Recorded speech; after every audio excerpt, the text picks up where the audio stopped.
సామెతల గ్రంథము 3వ అధ్యాయము 5, 6 వచనాలు.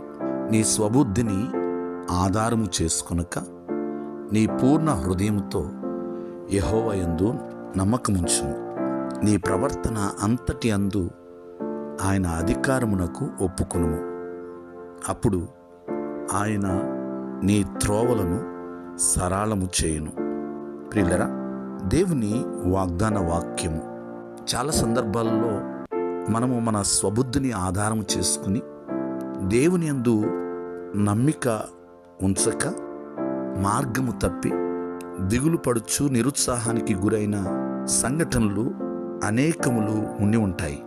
అయితే ప్రభువు ఇస్తున్న వాగ్దాన వాక్యము మనము మన మీద మనం ఆధారపడక మన స్వబుద్ధిని ఆధారము చేసుకొనక పూర్ణ హృదయముతో యెహోవా యందు నమ్మిక ఉంచితే, అంతేకాదు మన ప్రవర్తన అంతటి యందు ఆయన అధికారమునకు ఒప్పుకుంటే అప్పుడు ఆయన మన త్రోవలను సరళము చేస్తానంటున్నాడు.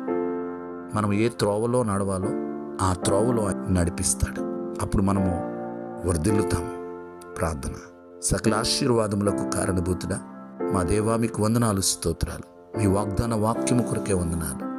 అనేక పర్యాయాలు ప్రభు మా స్వబుద్ధిని ఆధారం చేసుకుని మా బలమును ఆధారం చేసుకుని అయ్యా మమ్మల్ని మేమే నమ్ముకుని మీ మీద ఆధారపడక మిమ్మల్ని నమ్మక మా ప్రవర్తన అంతటి మీద మీ అధికారమునకు ఒప్పుకొనక దారి తప్పి అయా అనేక పర్యాయాలు నిరుత్సాహపడిన దినములున్నాయి.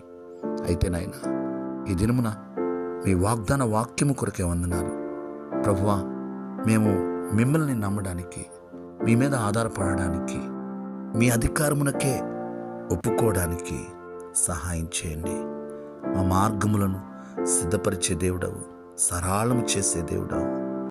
అయ్యా, చక్కనైన మార్గములో మమ్మల్ని నడిపిస్తూ వర్ధిల్ల చేసే దేవుడుగా మీరున్నందుకు వందనాలు, స్తోత్రాలు. ప్రార్థనలు ఏకీభవించిన ప్రతి ఒక్కరిని, వారి కుటుంబాలను దీవించండి. ఈ దినమంతా మీ సన్నిధి మాకు తోడుగా ఉంచండి. యేసయ్య నామములో ప్రార్థిస్తున్నాము తండ్రి. ఆమెన్.